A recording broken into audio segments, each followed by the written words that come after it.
We're back on the Chef You and I show with Elli Samuels, wonderful cook, Thank you. Personal chef, author, mom, and someday a grandma, right? Oh, I can't wait. I know, but you also farm. You do lots of different things. What do you do in your spare time? Well, I love good books. I like to work out.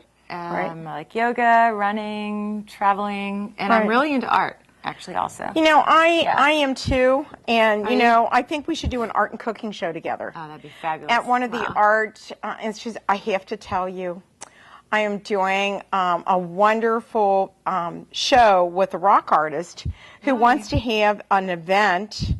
It's called, it's Symphony in Heaven, I think the name of it is, and it's the whole Led Zeppelin band sitting down doing the string quartet and the whole 9 yards. Really? Now that would be kind of cool to do with a big nonprofit, wouldn't it? That'd be super cool. With That'd art. be awesome. And if you know do you remember who Robert Plant was? Yeah. From Led Zeppelin? Yes. This is what this guy looks like. Oh, is he cute? He's so cute. And so anyhow, but one of the things that I noticed with your cookbook is almost everything is organic, isn't it?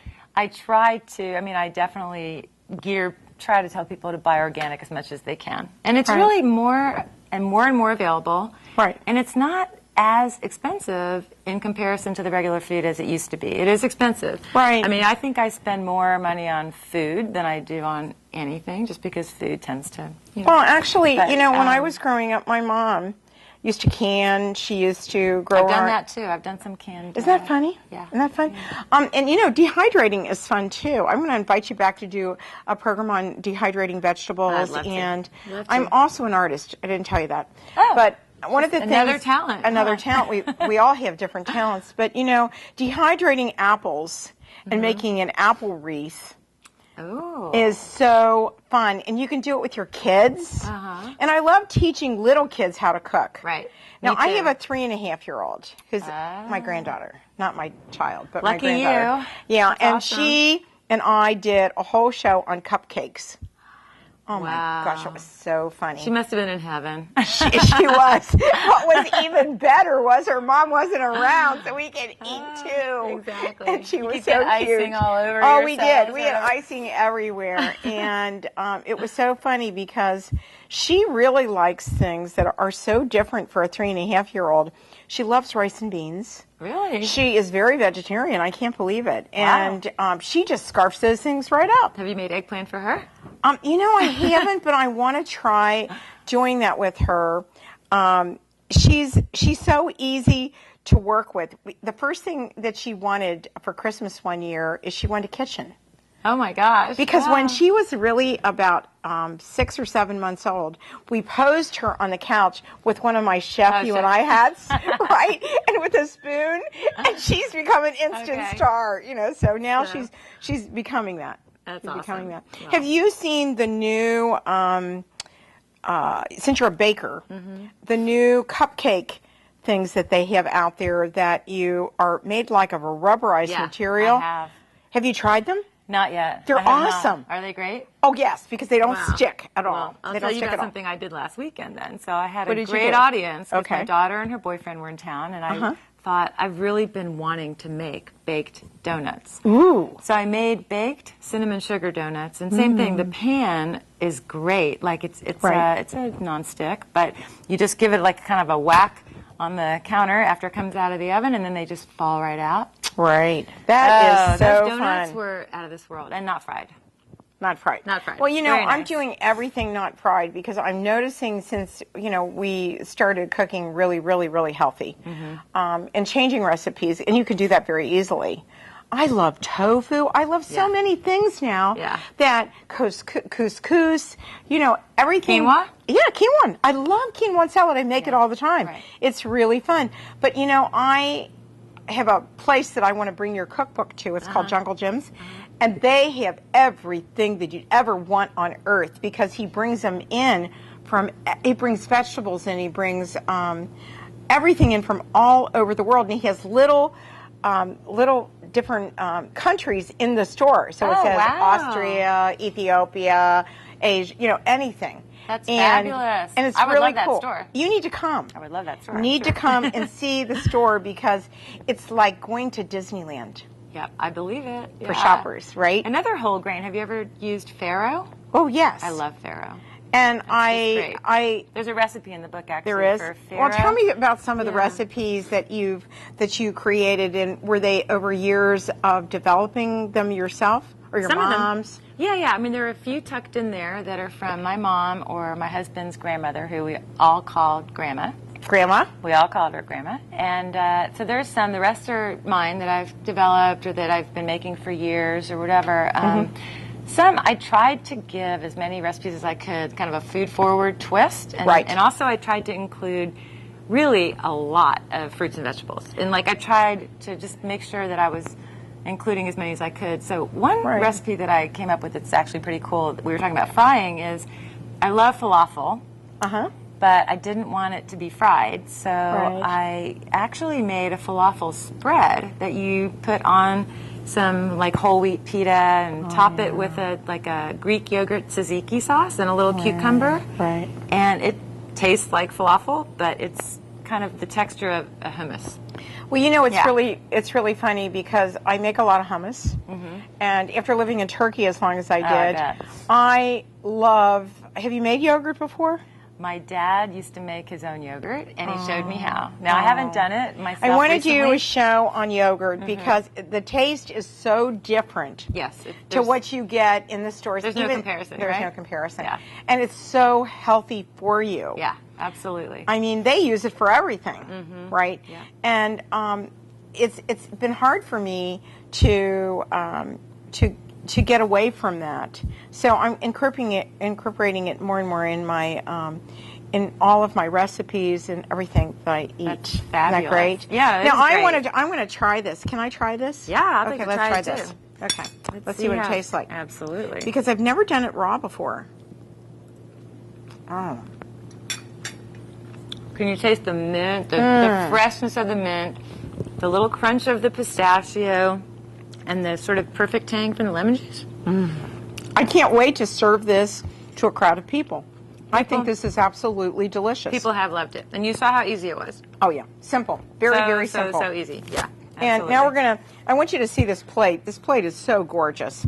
And look at this. This is just beautiful. We're going to challenge our mouths. We're going to try this now. We're going to try. This is a lot. I know, right? Here we go.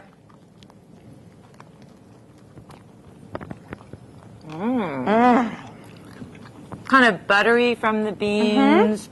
It's all vegetables. There's no, if people are watching their weight, there's no added fat really at all, except for the tiny bit of olive oil that you cooked them in. I'm going to have to give this recipe to Swan Montgomery, who's a total vegetarian. He's going to love. He's going to love your cookbook. I'm going to order one. I'm going to order one and give him a copy of it because it's so. He'll just adore it. Absolutely, that's exciting. And you know what? You really don't cook the vegetable burgers that long, right? No, not just really till they're golden on each side. There's really nothing that needs to cook. So now, basically, what did we use in the beet salad to start? So in the beet salad, we just had the beets. We had a little lemon juice, a little honey, mint, a little kosher salt, and some chopped up pistachios. That was delicious. That's about it. Now, were those roasted pistachios or were those? They were raw. They were raw. Raw, unsalted. Right. So this is a real raw dish. Yeah, absolutely. And so then we use some beautiful yellow tomatoes, which I absolutely love. They're delicious. They are delicious. They really and then we have, here in the sandwich, let's talk about the actual vegetable burger. Go ahead. Yeah, so we've got cannellini beans that are organic. Right. And we used some arugula and sliced almonds, and we had a little bit of basil. And I'm trying to remember everything else that's in there. You used a little cayenne pepper. A little cayenne pepper. We had a whole grain mustard. Right. Onion and celery and garlic. That's right. Yep. And it's absolutely one of the most delicious vegetable burgers I've ever had. And I'm really not, some of the ones that are prepackaged are... Enough said, right, about that? Well, I can't eat them. And so this Not when you're used to eating wholesome, right? No, and that's funny. This is so wholesome. You know, what do you think the calories are in this? Well, not many, and they're not even. I mean, you don't even have to have a sandwich, so it could be extremely low carb. Yeah. You could actually make this on a bed of lettuce. Oh, absolutely. Right? That would be delicious, right? Totally. Yeah, absolutely. Okay. Yeah, so let me ask this other question. Do you have desserts in there? I do. Let's talk about your desserts for a minute. I do. I have desserts. There's several that I'm really proud of. There's this one, and I do believe in indulging. You know, even though but every once in a while, not all the time. You have to. Yeah. And so even my chocolate chip bread pudding. There is a chocolate chip bread pudding. I wish I could show the picture because it really is beautiful. Oh, my goodness. That's my weakness. Yeah, but I've even tweaked that one. I mean, that one's got Greek yogurt in it. It doesn't have any cream. It doesn't really, I mean, but you know, my daughter has made it. Actually, this is what happens when you make something, as I'm sure you know, and it turns out great, is you get requests. Right. Well, she's made it for her friends, and people are like always asking her to make it now. That's right. That's cool. There's another. There's a banana bread that I have come up with that's flourless and gluten-free because I use almond flour instead of regular flour, and it's delicious. I need to do that one because I make banana bread all the time, and I use whole wheat flour. I've used all kinds of different things because my husband, when he buys the bananas, he always lets them sit there. Then you have to make banana bread. Then you got to make banana bread. You have no excuse. So all the troops at his office love it when he does that. And so, and you know, I'm doing more and more gluten-free today. Are you? Yeah, and I even grind my own flour, you know, as well, because I think there's so many people that are allergic to gluten today and shouldn't be eating gluten that they need that, right? Absolutely. So this sounds delicious. Yeah, I grind my own flour sometimes too. And there's a berry crumble recipe in there. And I must say, you know, when we're in Oregon, all the berries have just been picked, so that's very nice. But you can still go to a farmer's market and get fresh berries. Yeah, you can do that. And you know, when berries come into season, you can go out and pick them with your kids or whatever, your grandkids, and that's a lot of fun to do. Yeah. And I'm making homemade jellies this year for sugarless, sugar-free. Perfect. Because half my family is diabetic, so what do you do? Yeah. And so we've run out of time already. Unbelievable. I want to say thank you so very much for coming. Thank you for having me. It was fun. I loved it. Thank you. And let's show that wonderful cookbook again. And you can get the greatest recipes in there. And where can they get it? You can get it on Amazon or at ellisamuels.com. And we want you to remember our Chef You and I Show website and Facebook, thechefyouandi.com. And our Facebook is The Chef You and I. So go out there, find the recipes, get the book, Absolutely. and join us next time on The Chef You and I. Bon appetit. Bon appetit. Thanks for joining us on The Chef You and I Show today. We'll be back next week with another great and healthy recipe. Don't forget to visit our website, thechefyouandi.com, for all of our featured recipes, cooking tips, and clips of the show.